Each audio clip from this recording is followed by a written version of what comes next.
This is Python's Paradise. This is your host, Greg Gilbert, aka the Python Hyena, here in Fredericton, New Brunswick, Canada, here on February the 5th, 2022.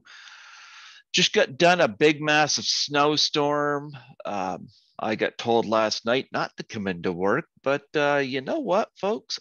I come into work anyway because it's a lot easier to get out of your apartment parking space when the snow is soft, as opposed to the next day when it's all hardened and snowplow pushed mountains of snow in front of your car. So I got my work done. I got the rest of the weekend to relax and talk to my guest.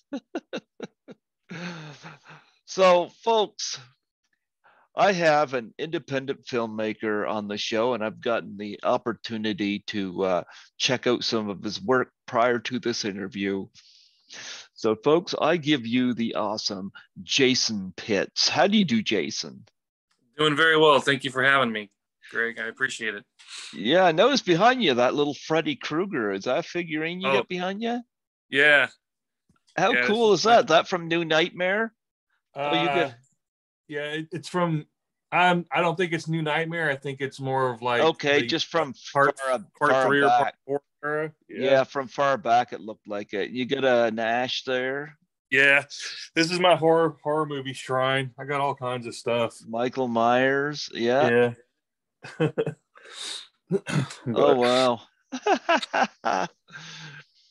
Yeah, most of my stuff is packed in boxes, although I don't know when I'm going to get out of this apartment. I got a whole bunch still in boxes there. I don't know if you see that. Yeah, I have a Chucky very similar to what you have there. So, yep. Yeah. So I got a few stuff like that. And I'm hoping that this fall I'll be able to accompany a guest at Frightmare in the Falls and Niagara Falls. So I'm hoping.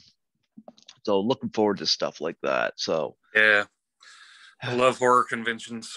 I do too. I've told this story a million times, but I lived here my entire life, and I've never traveled until, because I'm going to be 50 this year, talking about how late to the game I am traveling.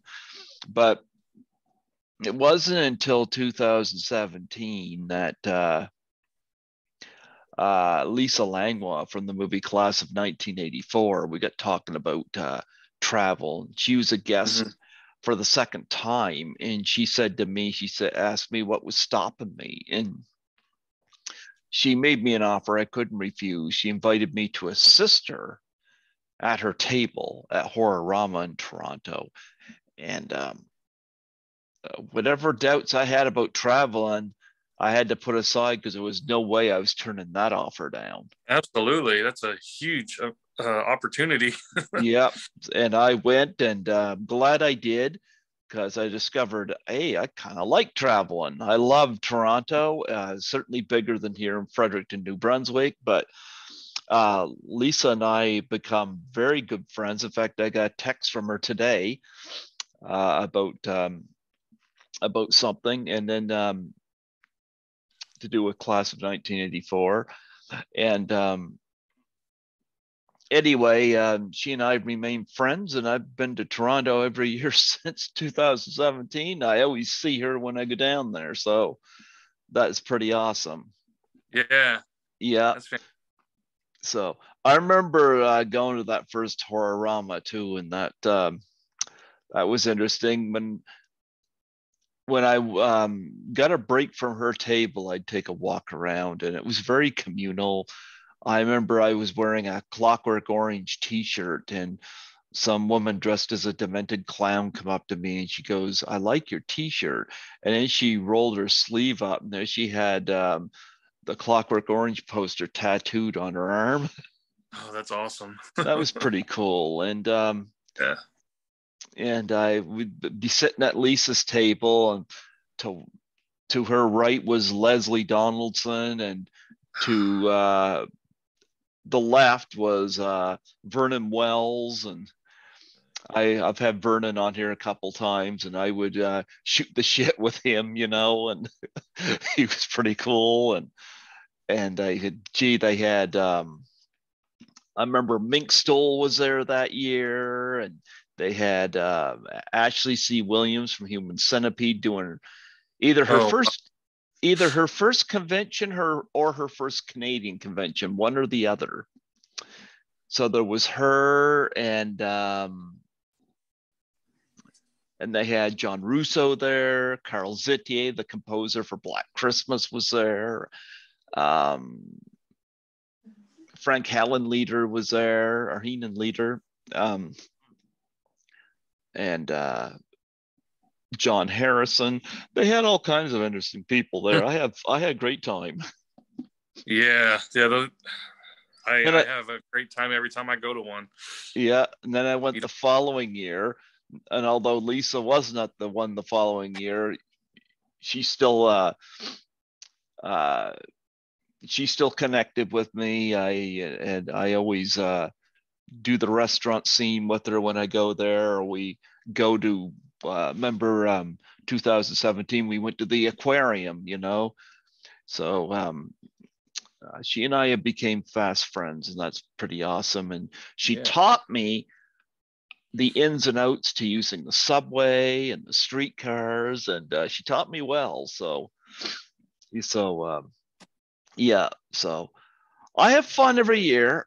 So I've done 3 Horror-ramas. I've done 1 Toronto Comic Con, and I've done 1 Frightmare in the Falls. And I don't know what's going on this fall, but Frightmare in the Falls is scheduled, and I think I'll be doing that one again. So hey, pretty awesome.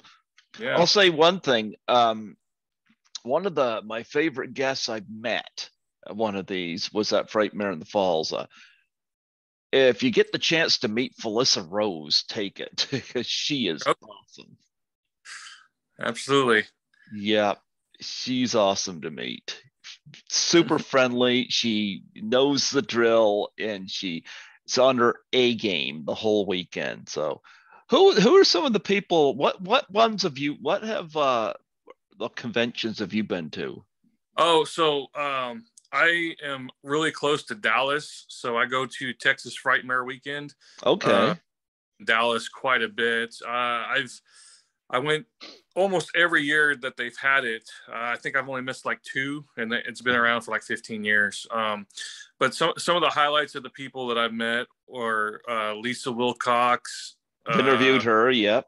I'm a huge our Nightmare on Elm Street fan. So yeah, Robert England, Heather Lankenkamp. Those were awesome people to meet and talk to.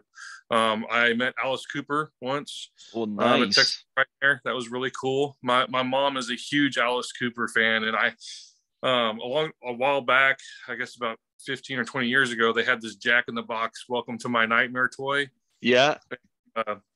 I got it autographed for her by him, and it's still in the box and packaged and everything. And so that was really cool to be able to get for her. But yep.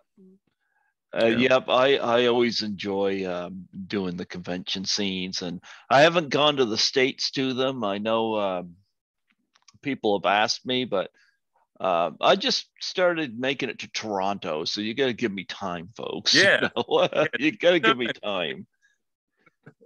The States looks a little chaotic to me right now, so I don't know, but you got to give me time. Whole world's pretty chaotic right now, unfortunately. Yeah. Well, I made it to Frightmare in the Falls last year, and it was a couple of years. It was 2020. Obviously, everything was locked down, but I got my 2 vaccinations, and I actually did it so I could travel to Toronto, believe it or not. Of course, now I have to have it for work, but at the time, it was to get on a plane, and I got off the plane and I was like, I did it for you, Toronto. Did it for you. But yeah, I'm really excited actually. I'm going to the Days of the Dead Film Festival and Convention down in Atlanta at the end of February. Mm-hmm. It's my first time being invited as a guest because one of the Masquerade, the film Yep. Masquerade, was accepted to their festival, and so man, I'm so pumped about that. Yeah. Any of the guests of go be at that? Kane Hodder is going to be there, Mm-hmm. and I can't remember who else right now, but yeah. Yeah, I'm a co-producer on 13 Fanboy. Oh, Which, sweet. mm-hmm. Yeah. Yeah, Congratulations on that, man. That thing is blowing up, doing really well. Yeah, but I'll tell you, and I've made this complaint before. I would have liked to have seen it on the big screen as opposed to streaming. Mm-hmm. To hindsight's 2020. I should not have watched it on stream. I should not have. I should have stood my ground, and if they weren't going to play it anywhere here on the theater, I shouldn't have bothered. But when everybody and their dog was spoiling Halloween Kills, I wasn't particularly too keen on having a movie that I put money into spoil, because I haven't done a video talking about my thoughts on 13 Fanboy. And why? Because a lot of times people do it for clicks, likes, and views. Mm-hmm. That's all it is.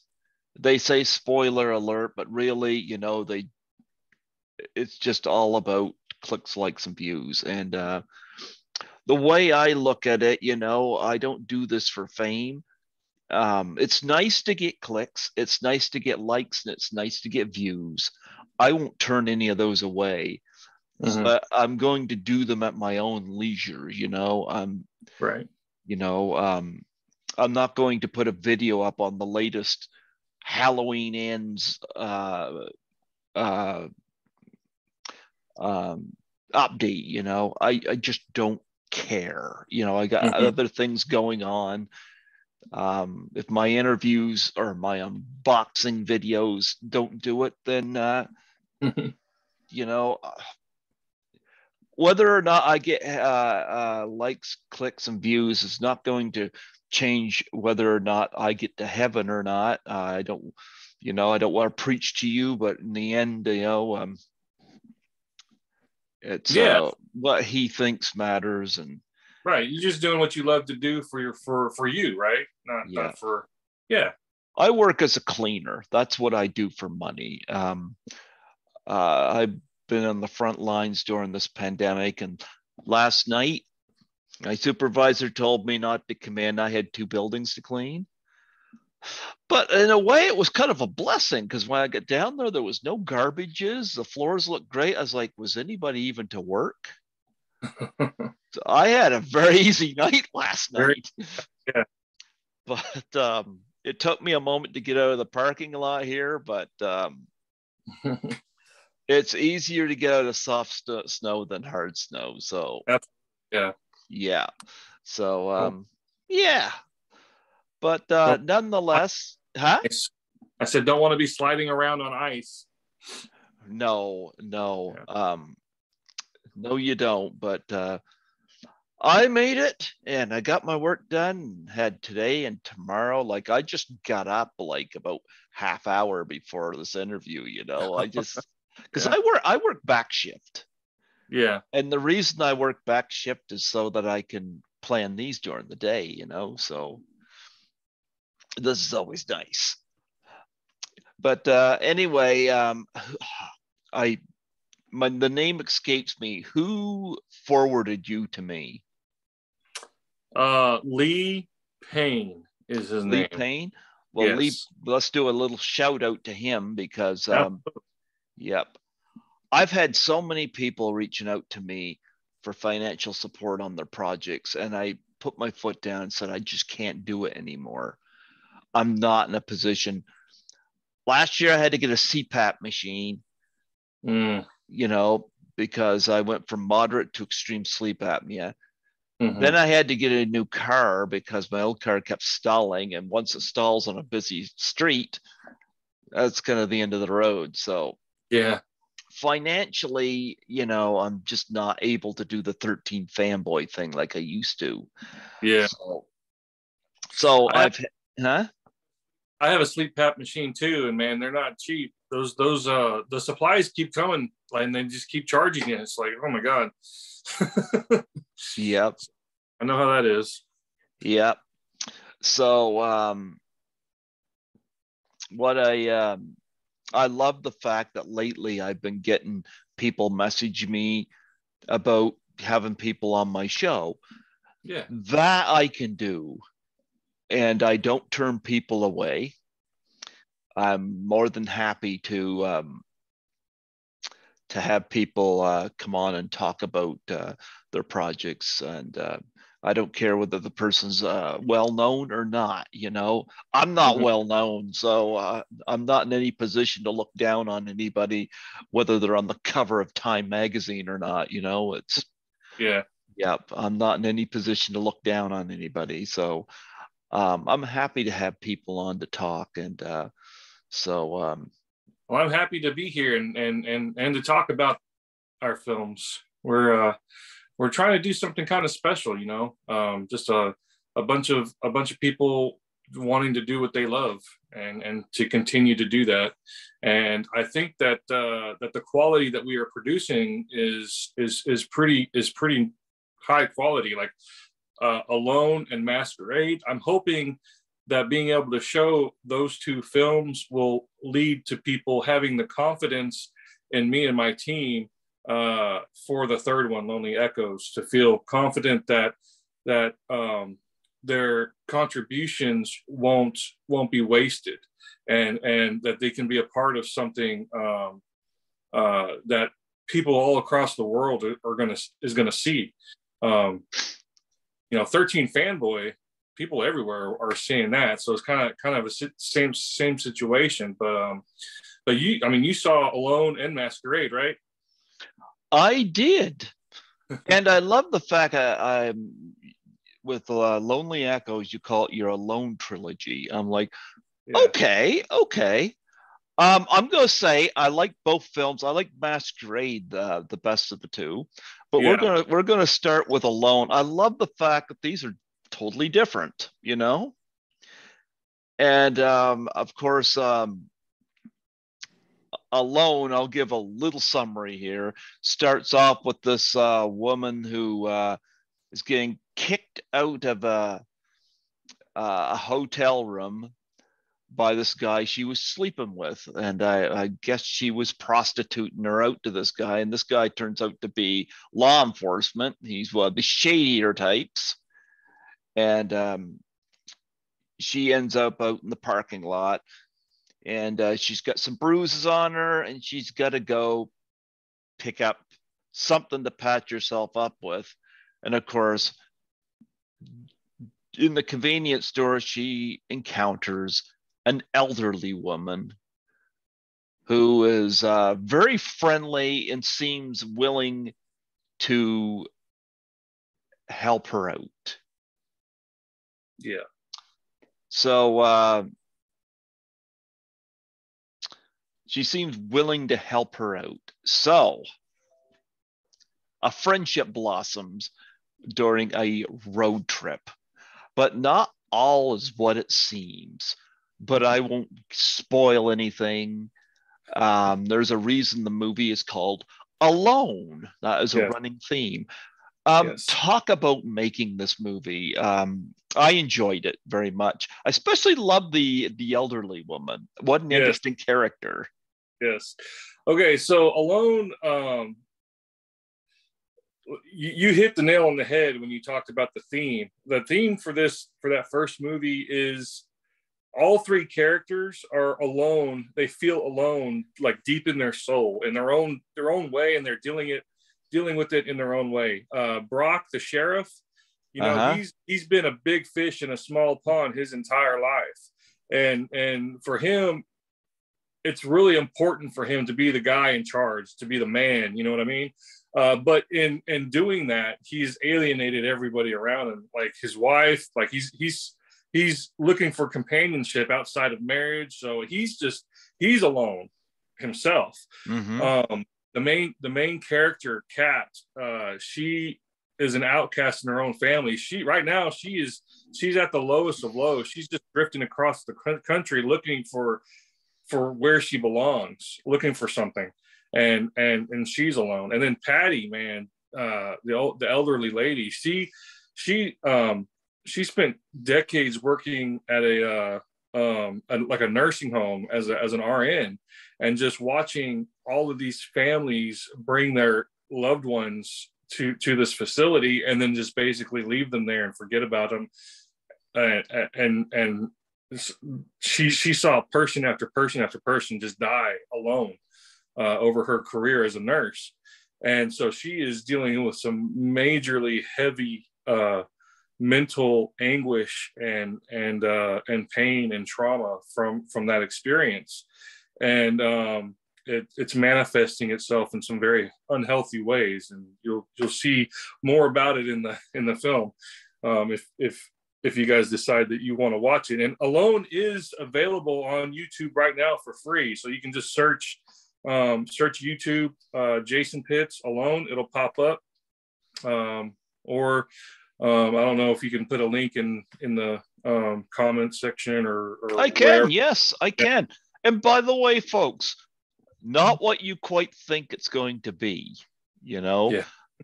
This movie really takes an interesting swerve, and I found it to be quite interesting. But I especially like the Patty character. Patty was interesting. The nurse I thought was very interesting. So yeah, the movie, it's a short film, of course, but strung along quite nicely. It was an easy watch. Mm-hmm. And I like the characters that you presented in it. And but here's one thing I'll say, and this is to anybody that watches this: you know what you're doing. This does not look like some fakely looking costume party that sometimes fan films can fall into. Yeah. Some of the best fan films I've seen, of course, Never Hike Alone. Yes. It's Me, Billy, the Black Christmas one. Mm-hmm. Top game. This is, of course, not a fan film, but I'll tell you, you do the same level of work. Oh, thank you so much. I love Never Hike Alone, and Vincent is, I've talked to him a couple times online, never met him in person, but he is a huge inspiration of mine. Mm-hmm. So that means a lot, man. I appreciate that a lot. Have you seen It's Me, Billy? Yes, I have. Awesome movie as well. I've interviewed the 3 principal females from that one as well. Awesome. Yeah. And then, of course, you followed that up with Masquerade. Yes. Part of the Alone trilogy, but Masquerade really only in theme only does it connect to the other film. Totally different character. It has a couple connections. Do you remember when in Alone, when Kat got in the car and she picks up a magazine and she looks at the cover of the magazine? Oh, that's right. It's the woman from okay. I didn't pick up on that. Yeah. Sylvia's on the cover of the magazine in Alone. And then the detective, did you watch it through the credits? Because I love having stuff hidden in the credits and then after the credits. So both Alone and Masquerade have post-credit scenes, things that happen after the credits are done. Okay. So if you haven't seen the I guess I'm guilty of not. I saw the images of the missing persons and all this stuff coming up there. Yeah. Okay. All right. I'll have to go back and take a look at that. So I'll go ahead and tell you. So Kat in Alone, and then you can go back and watch it if you want. But Kat in Alone, you remember the sunset scene when she's talking about her sister, her twin sister? Yep. At the end of Masquerade, her twin sister is one of the detectives that is there investigating what happened in Masquerade. And then in the post credit scene of Masquerade, she gets a phone call from her mom, and her mom tells her that Kat is missing. And so Kim, who is Kat's twin sister, she tells her mom, she's like, I'm going to go find her. So in Lonely Echoes is a direct sequel to Alone, where Kat's twin sister, Kim, from Masquerade, comes looking for what happened to Kat. Oh, nice. Masquerade reminds me a little bit of another great horror movie called Don't Breathe. Yes. It reminds me a lot of Don't Breathe, because the people you got in this car, you got 4 criminals. Mm-hmm. And they got these clown masks on, and they're scouting this house. Mm-hmm. Inside the house, and by the way, I love how you open this. You show the cooking with all these grisly images counter to that.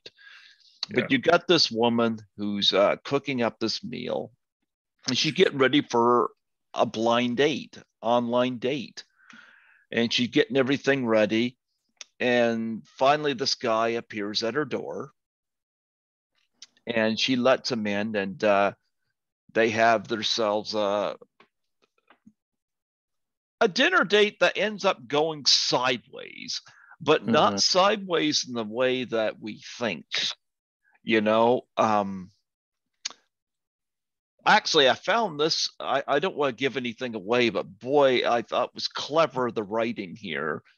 What you do with her, and what you do with him, and what you do with the criminals outside, and what eventually transpires with this,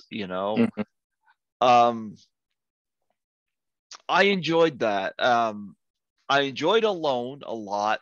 I enjoyed this one even more. I thought there was some interesting stuff going on in this. And I'm not usually a fan of short films, but I'm glad I checked these out. I thought I'd check these out, be ready for this interview, and I was thoroughly enjoying what I was watching here. And I gotta say, you do a great job with the makeup effects. These are not shoddy makeup effects in this movie. Yeah. Awesome. Yeah. On Masquerade, we had a guy named Chuck Meir as our special effects lead. And yeah, you're right. He's fantastic. He actually has a very, very popular YouTube channel with millions of views. It's called Zombie Go Boom. And they test all these weapons out on zombies, blood and guts filled in them. And it's a hilarious YouTube channel, but a lot of fun. But Masquerade, like Alone, it has a central theme. And that's hiding behind a mask. So every character in Masquerade is either literally or figuratively hiding behind a mask. So that's something that we really wanted to showcase, and that the idea that anybody can not be who they are presenting themselves to be. So that was a really fun concept to play with, and I'm so glad you enjoyed it. And I did, yeah. Man, we started entering Masquerade into film festivals 5 weeks ago, and it's doing really, really well. Just in the last 5 weeks, it's been accepted to 13 festivals, and we've already won 8 awards, including 3 for best short film, 1 for best male director, 1 for best screenplay, and 1 for best acting. So, and I mentioned earlier, we were invited to go to the horror film festival in Atlanta. So yeah, man, we're on fire with Masquerade. It's really, really exciting. Yeah. So I'm looking over the credits. Samantha M. Shaw, of course, plays Kat. Holy cow, she was in God's Not Dead too as a protest. Yes. Okay, she's been busy. Yes. she's phenomenal. She's one of them actresses who has so much talent, but we all suffer from self-doubt, and she is not at a place where she believes in herself yet, which is very unfortunate. And I keep telling her, I was like, you are amazing. So yeah, she's really good, but she once that clicks in her mind that, oh my God, I'm actually good at this, she is going to be unstoppable. So is she going to be, I don't see Lonely Echoes listed here. Is she not going to be in? Echoes on IMDb yet, but yes, okay. She is coming back playing Kat's twin sister, Detective Kim Spencer. Okay. Yeah, I liked her in this, so I want to see more of her. And of course, Marilyn Knapp's playing Patty. Marilyn Knapp played Patty, and she is coming back for Lonely Echoes as Patty. Yeah. So you wanted more Patty. There's more Patty coming. More Patty. We want more Cat, or well, I guess we're not going to get more Cat, but we are going to get her sister. So hey. Yes, her twin sister. Yeah. Is Brock Lee coming back, or not Brock Lee? Yeah, the sheriff. Yeah. Sheriff Brock is coming back, and imagine how he is going to react when, because he's got a bit of a secret, doesn't he? From Alone. Yeah. He does. Imagine how he's going to react when Kat's twin sister rolls into town, looking for what happened to Kat. Yeah, it's not going to go over well. Yeah, probably not. And then also Olivia Disney, who played Sylvia in Masquerade, is also returning. Oh, I liked her. Yeah. And you said it was a trilogy, but the Alone Saga is actually 4 films. Oh, you're going to do a 4th? Yeah, Lonely Echoes is the 3rd. The 4th one is going to be called Unmasked. Are you going to join these 4 films together and kind of make one big one, for a Blu-ray or something? Are you? Oh, nice. Yes. What are you going to call the whole thing? The Alone Saga is what we're calling it. Yeah. I gotta say, for Masquerade, I love Bailey Freeman's red hair. Yes, I love that red hair. Bailey Freeman is another one like Sam. She just is not quite there where she believes in herself yet, but she's phenomenal. Why don't these people believe in themselves? Idea. But I'm kind of like that as well. But I'm starting to believe that I can actually, I'm pretty good at this. So I think you're great at this, I'm not even a fan of short films. Like when you sent me and said these were short films, the only reason I looked at them is because you were coming on my show. And then when I got watching them, I got invested. I actually watched the second one the same night. Right. Oh, nice. And I had to be up for work in short hours, and yet I sacrificed sleep because I was invested. So I'm really looking forward to seeing what Lonely Echoes brings. So really my battery's about to die, so I gotta kind of wrap it up a little bit. I'm so sorry. I just got the 10% notification, but so Lonely Echoes is part 3, and we start to merge these two storylines together from Alone and Masquerade, and start to bring these characters together in the same storyline. And we're doing each film in its own kind of subgenre of the horror genre.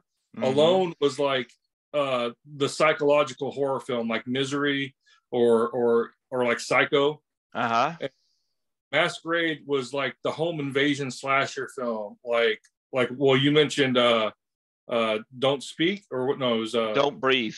Don't Breathe, yeah, kind of like that. Or The Strangers was a huge inspiration on Masquerade, so kind of like that. And then Lonely Echoes is going to be like the cop drama horror film, kind of like Seven or Silence of the Lambs. There you go. And whereas Alone had the theme of being alone, and Masquerade had the theme of hiding behind a mask, the theme for Lonely Echoes is going to be dealing with guilt. So every character in Lonely Echoes is going to be dealing with some kind of guilt from something that they've done in the past. So that's, yeah, and we're so excited about it. You're not able to plug your phone in? Yeah, I can. If you can give me a minute, I can. I'll give you a minute. Okay. Yeah, because I got more stuff to ask you. So I totally should have thought of that. I'll be right back. Just plug it right in. Yeah. Yeah, folks. Well, he's doing that. I'll just say this. I'm not a big fan of short films, but I was totally invested. This guy is the real deal. You know, you got some gore effects that are done expertly well, very convincing.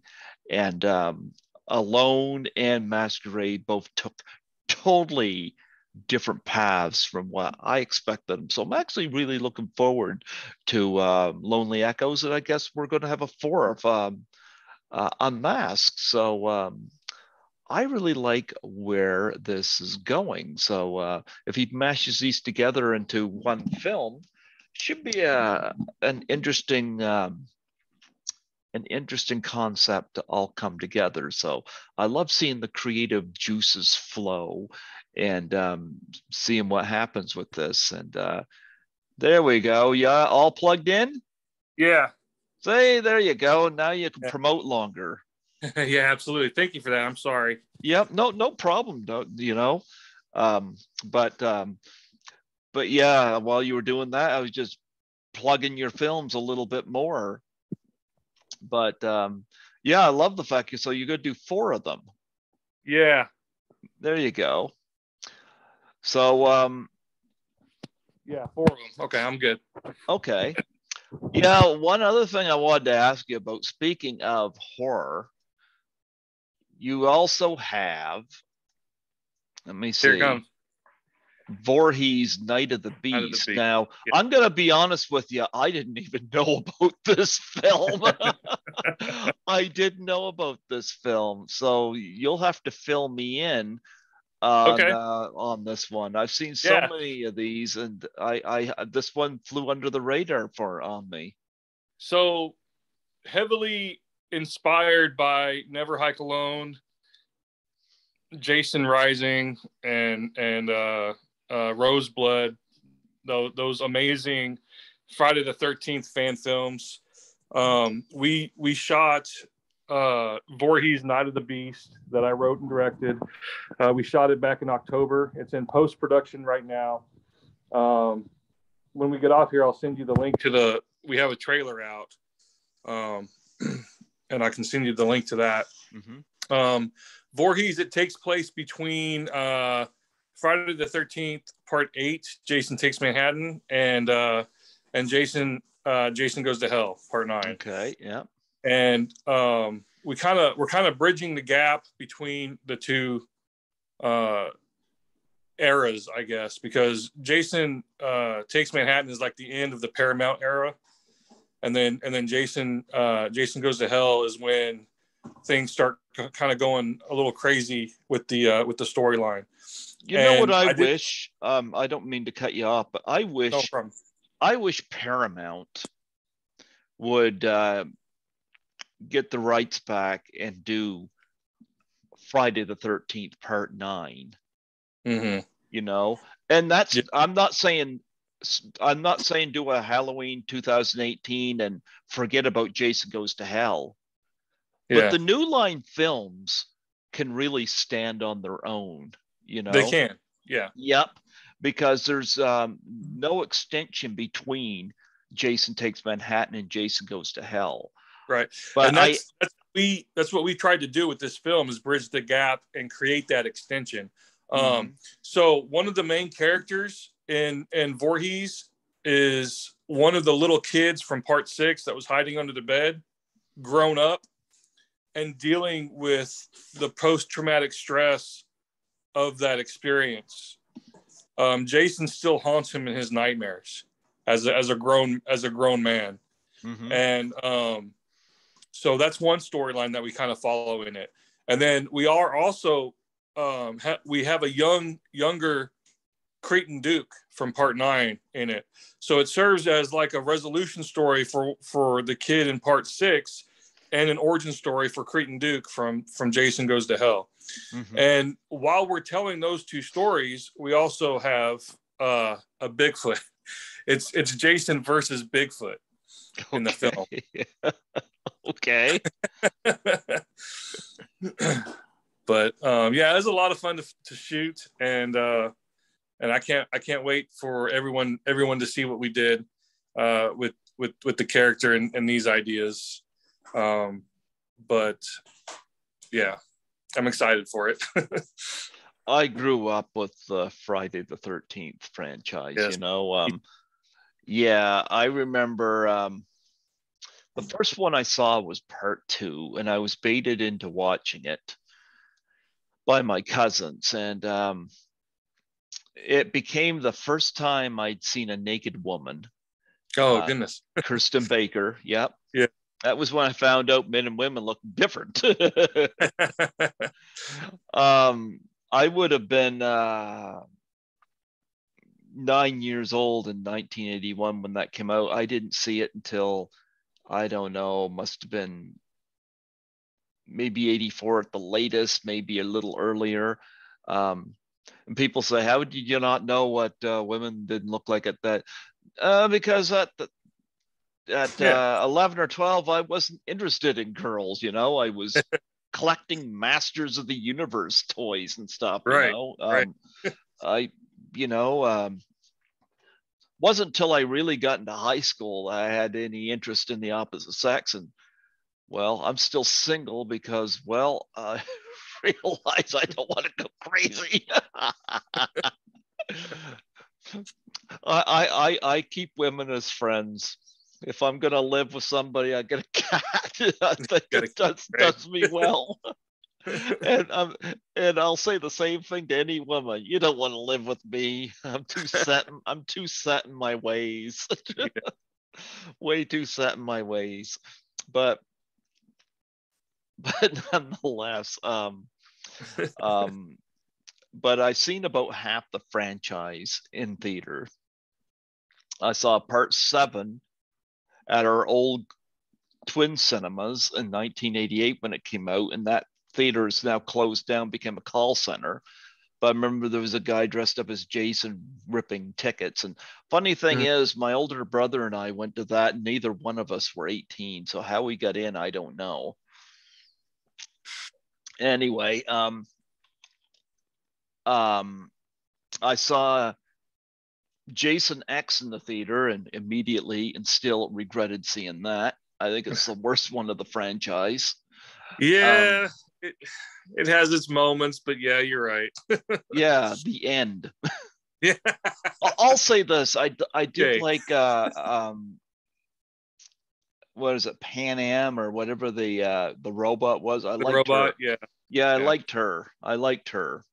But aside from that, and I liked seeing David Cronenberg, although I gotta say this is the worst thing he's ever attached his name on, and I have way too much respect for him to see him stoop to doing shit like this. But Jason X did not do it for me.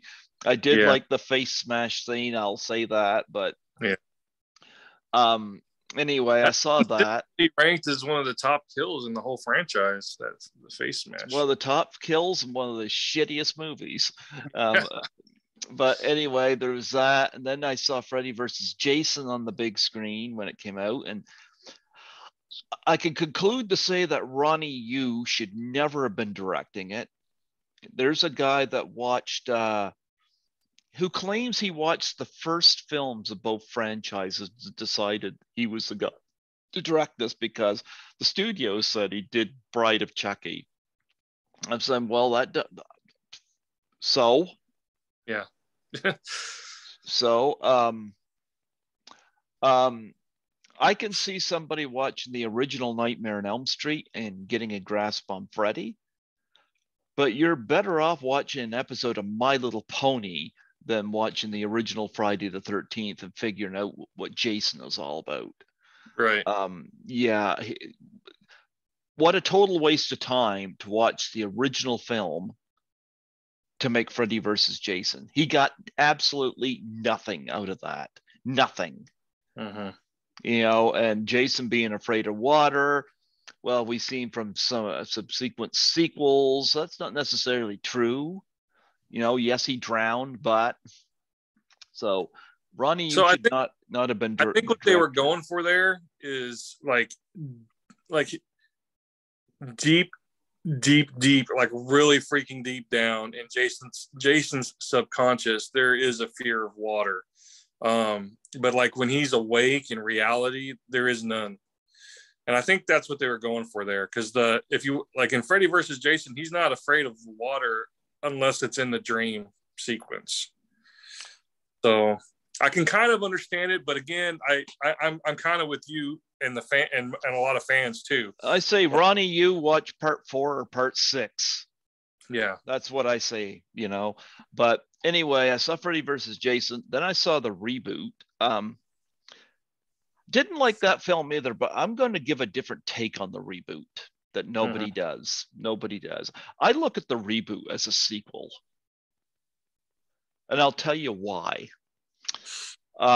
There's a sequence in there. I would have preferred had they been able to do it, but the opening sequence just replay the end of the original, with the fight on the beach, and then insert the whole whatever it was with the necklace. I don't get that, but whatever the case. yeah. But nonetheless, there's a sequence in that I like.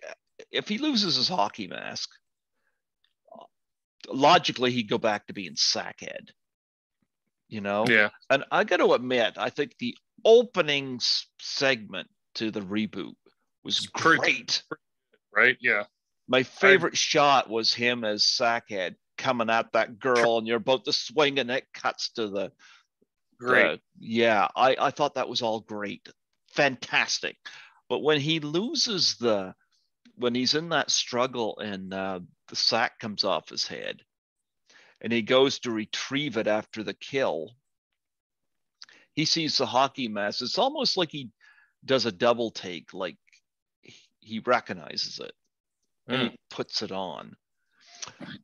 That's why I like to look at the reboot as a sequel. Cool.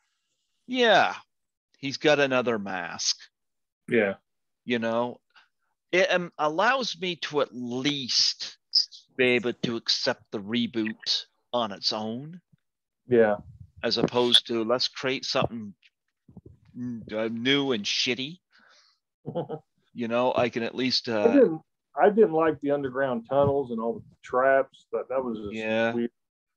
Well, here's my thoughts. He did set traps in part 2. Yeah. You know, but I get it. Yep. Yeah. And then from there, I seen a couple midnight screenings. I saw the original at a midnight screening.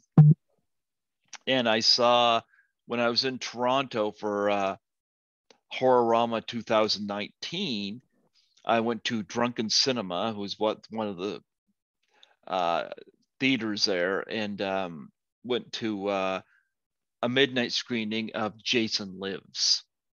I bet that was fun. Jason Lives is the most fun I've had watching a Friday the 13th movie at a theater. Yeah, I love Jason Lives. Jason Lives. I remember I text because I'm very much in touch with Nancy McLaughlin, and I sent a message to her saying I was going to be watching this in the theater. And the following night, I went to a Christmas party, and Nancy calls me, and I said to her, I said, I was watching you last night. She says, I know. But they issued these cards at the door, and they gave glow sticks, and you're supposed to wave the glow stick according to what's on your card. Now, originally, the reason they call it Drunken Cinema is it used to be you take a shot. Oh, wow. After some incidents happened, and they had to tone that down. But you had to take a shot every time whatever's on your card happened. My card said rain and fog. So I'm like, If that's the case, I would have had to be carried out of there because I would have been drunk out of my fucking mind by the end of that movie if that was the case.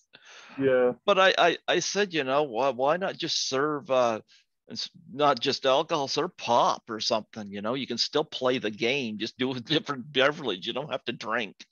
Right. But nonetheless, I had a great time watching Jason Lives on the big screen. So I've seen about half the franchise on a movie theater screen, and Jason Lives kind of takes the cake for experience. Yeah, that's awesome. How many of them have you seen on the big screen? Oh shoot, on the big screen? Yeah. I think I saw 7 in the theaters. So probably everyone since 7, 8, 9, all the rest. I didn't see 8 at the theater. We did get it here, but I didn't see it at the theater. Part 9 was the only one we didn't get here in Fredericton. I don't know why we didn't get here in Fredericton, but nonetheless, anyway, I think Jason Lives is the best one of the franchise. I think the final chapter is the scariest one. Yeah. And I think Ted White was the best Jason. Yeah. Yeah. I like part 6 the best, and part 2 is a really close second for me. I love part 2. And then I really like part 7 as well, just because it was when the franchise started to try things different, and I think that was the one that kind of worked the most. And then after that, the ideas kind of were pretty far out there, I have one major problem with part 7, and that is the Kevin Blair Nick character. I had a major problem with Nick. I don't have a problem with the actor. I have a problem with the character. Sure. I wish they would go back to what they call a final girl. One of the things I liked about the original was Alice was completely isolated. Yeah. She had nobody. She was left to her own devices, and things did not look good for her. Jenny was isolated for a time. Chris was isolated for a time. Thanks to a biker, her life got spared. Otherwise, she was toast. Yeah. Trish had Tommy Jarvis, but Tommy Jarvis was also a boy. So Trish was pretty much taking the load of the brunt of the whole thing until Tommy managed to be very instrumental, Yeah. And then Tommy Jarvis and Reggie the Reckless in part 5 with Pam. I gotta say I liked Tom Matthews best as Tommy. John Shepherd didn't do a whole lot for me. Yeah, I agree. But part 6, I'm not a big fan of the whole final girl, final guy thing because you feel too protected. But I'll say this, at least in part 6, the characters were done really well thanks to Tom McLaughlin writing this. And I wouldn't have it any other way. You even get your own car chase in the movie, which you never had before. You get a flipped over RV. Yeah. I still, even despite that final girl, final guy thing, Jason Lives. Him busting out the top of that RV on its side is so awesome. Yeah.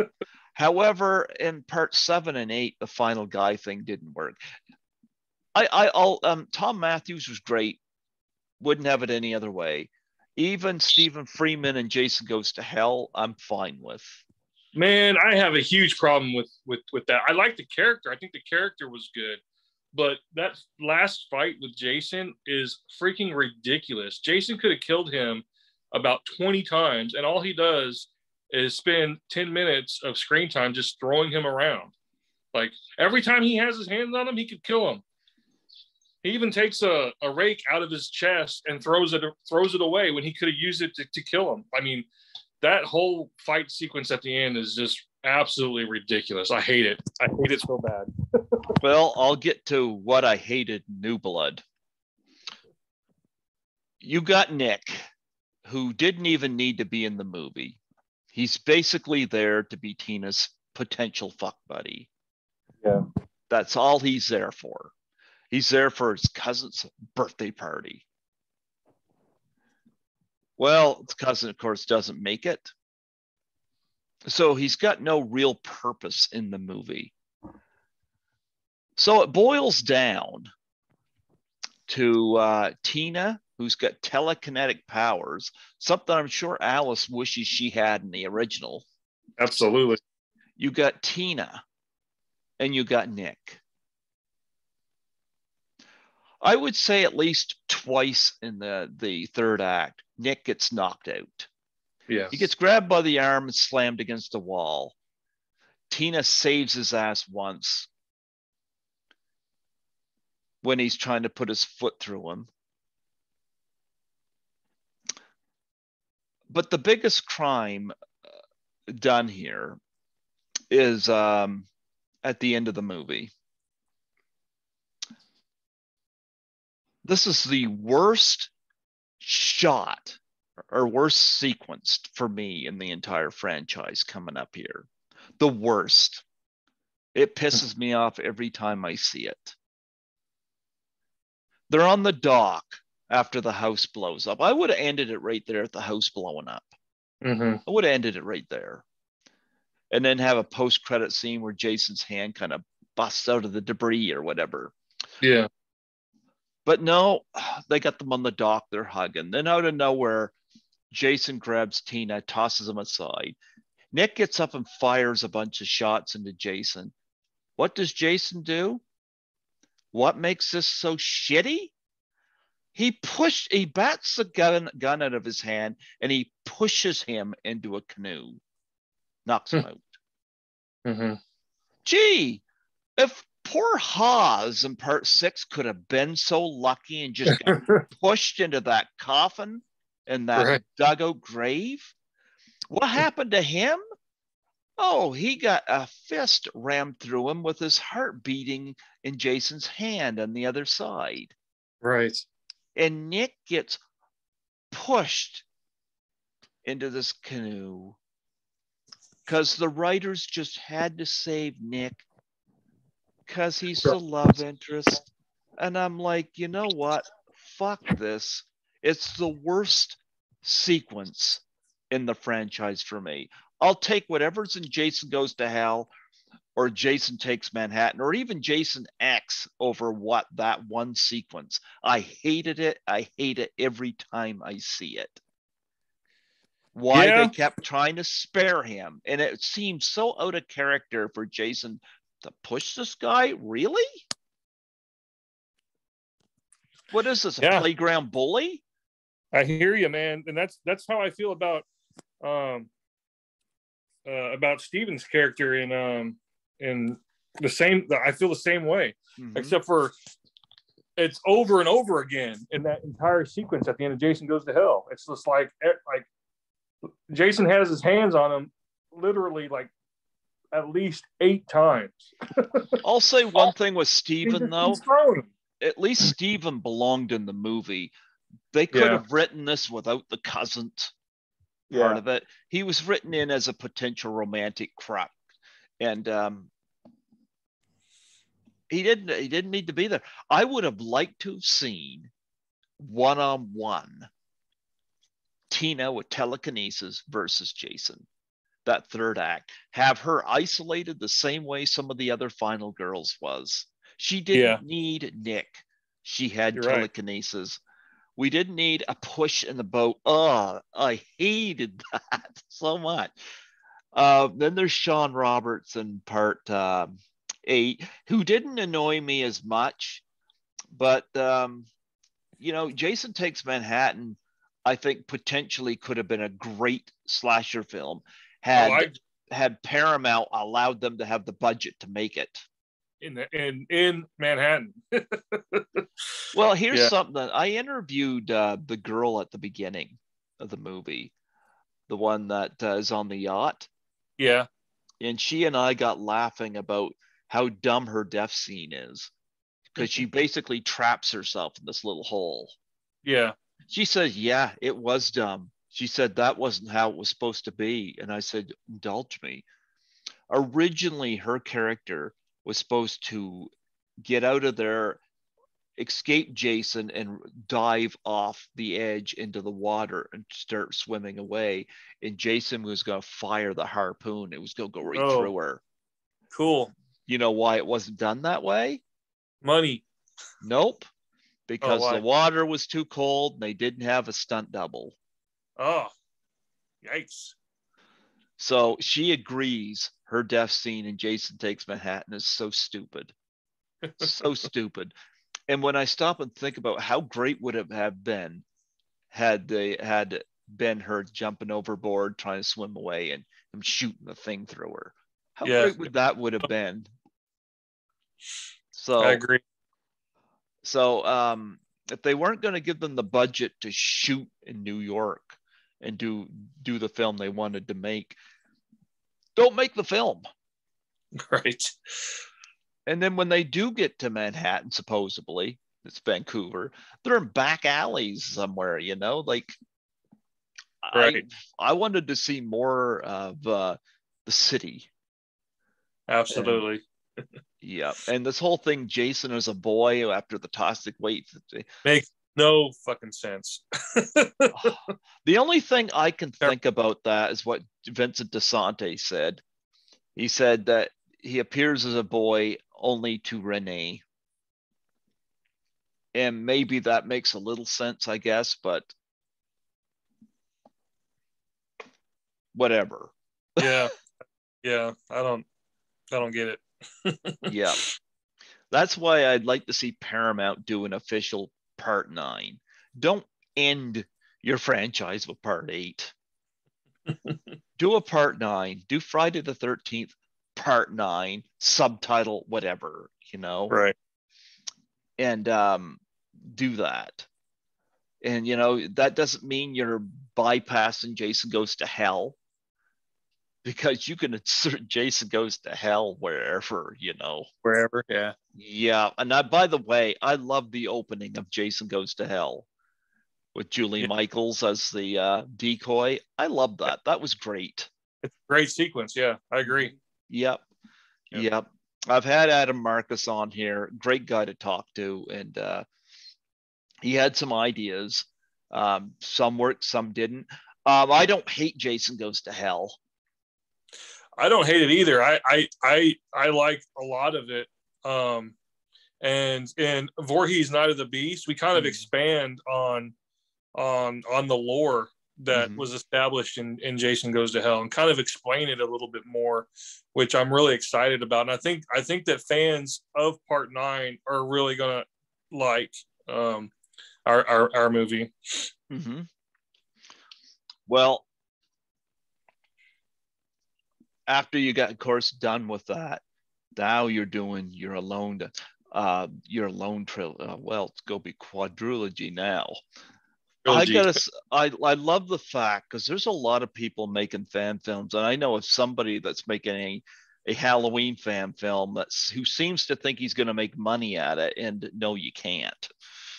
You know, you get a few delusional people out there like that, and a lot of people like these movies so much they want to put their name on it, and I kind of did that with 13 Fanboy in a way, but it's kind of nice to make your own original stuff. Though. Huh? I'm not sure I would consider 13 Fanboy a fan film, though. It's more of like it's true. Yeah, it is its own thing. Yep. But that is true. It's not a fan film, but you can put it in the conversation because of what it's relating to. Right. Yep. But no, it doesn't have Jason running around in it. But nonetheless, you've gone on, you've done the Alone films, and I think you're being smart with that because you are creating something that you can potentially make money with, and you're creating your own characters, which is great too, and you're making them interesting. And the fact that you're the Alone and Masquerade are different from each other also lends itself to, like, I'm actually more interested in Lonely Echoes because those two are so different, but yet they're in the same universe. I like that. Kind of like what Split did with Unbreakable, you know? Yeah, that is a huge inspiration on what I'm doing. And it's kind of weird, but it's not horror, but even the Marvel universe, I'm kind of modeling this sort of after how, you know, with the post-credit scenes and just different things tying these different films together. So yeah, Split and M. Night Shyamalan and the Marvel universe is kind of what I'm modeling this universe after. Why not model it after Kung Pao Enter the Fist? Oh man, I saw that a long time ago. I love that film. I love that film. You mentioned the beginning of Masquerade and how you liked the opening sequence there. Let me tell you where I got that from. So I really liked the opening of Dexter. How like they just take these everyday mundane tasks and make them look really menacing. You know, like him tying his shoes, putting on his shirt, like making steak and eggs or whatever. And so I really liked that. And I kind of tried to do something similar with Masquerade, with her making the tacos and grating the cheese. And then I really love Blair Witch 2, Book of Shadows. I love that film. And the opening sequence of that is an aerial drone flying over the river and the woods, but intercut in between those shots are really fast, like half-second images of a of a bunch of different brutal murders, just like up close stuff. And so my idea was to mix the opening of Dexter with the opening of Blair Witch, and that's how we did the opening of Masquerade, and I think it works pretty well. Yeah, I like. Well, I like Masquerade a lot more than I do Book of Shadows. That's for sure. Yeah, I know I'm in the minority of Book of Shadows. To me, was about as frightening as an episode of Sesame Street. So I'll take Masquerade over Book of Shadows any day. Yep. So when are we expected to see Lonely Echoes? What's that? When are we expected to see Lonely Echoes? We're seeing Lonely Echoes at the beginning of March. Mm-hmm. I'm sorry, not March, May. The beginning of May 7th through 14th is when we're shooting Lonely Echoes. And the editing or the post-production process for both Alone and Masquerade took about 8 months. So I would estimate about January of 2023. Okay. Hopefully Lonely Echoes will be available, probably starting the festival run. Okay, perfect. Well, next year around this time, I'll have you back and get an update. Yeah, absolutely. And then at that time as well, we'll probably start pre-production for Unmasked. And I really think Olivia Disney, who plays Sylvia in Masquerade, is absolutely fantastic. And yes, she is. She has the confidence to get to the next level. She knows she's good, which you need, right? Yep. This is just my personal opinion, but I think that she is about to blow up. I think that you're probably going to see her in Hollywood in the next couple of years, like doing major movies. But I think that Sylvia could be, if we play our cards right with this thing, I think that she could be a new horror icon. I really do. Tell me, are any of these people on social media? Because yes. I'd be happy to have them come on here and further promote these. Yeah. Absolutely. They're all on social media, and they would all be happy to come on and talk to you, I'm sure. Well, then that's what I'm going to do. I'm going to get reach out. I'm going to do that. Yep, absolutely, absolutely. And further promote these and get word of mouth on your films more out there. Yeah. But when this is done, like I said, it'll be unlisted for a while, but you're allowed to put it on whatever social media you have. Feel free to. That's perfectly fine with me. Okay. Yep. And we'll get this out there. But I gotta say, congratulations. Your Alone in Masquerade impressed me. Thank you. I like what you did with it. It doesn't look phony. It doesn't look cheap. It looks like you put work into it, you know. Yeah. And like I said, the makeup effects, the gore effects that we do see look phenomenal. So you got a good team behind you. I'm impressed, and I want to see where this goes next. Awesome. We can't wait to show you. Well, I look forward to it. What I think I'm going to do with you, I'm going to forward your info to Scotty McCoy, who does Slasher Scotty. Okay. And actually, he might have you booked to interview, does he? He does, yeah. Okay. Well, yeah, Lee has been contacting so many people, and every day he's like, "Hey, here's another name. They said they'd have you." And so I am like, at this point, I'm not sure who I've talked to and who I haven't. Well, yet. I think Scotty sent me a message about you, and Scotty, you'll like. I always send people. There's podcasters out there who will only interview what they consider the big players. Mm-hmm. And I get it. It's nice to have the big players, but I'm not a big player. It's like, you know, I'm not Johnny Carson, you know. Yeah. So I like to give people an opportunity to be seen. And Scotty McCoy had said to me that he learned a lot about interviewing through me, which I was quite honored to hear that, because I did not know that. But he has taken a page out of my book to interview anybody as well. And so you'll like him, and he'll give you a fair shake as well. And if you get a chance, send those two short films to him, because I'm sure he'll like it. Yeah. He'll give you a fair shake on this. So awesome. Yeah. It was wonderful having you come on here today. Absolutely, and man. Yeah.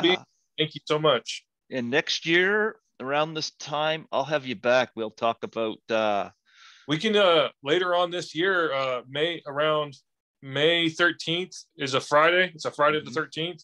Mm-hmm. We're going to be releasing, and it's also the same week that we're shooting Lonely Echoes, but we'll be releasing Voorhees Night of the Beast on YouTube for free. On Friday, May 13th. So maybe I can come back around that time to plug that.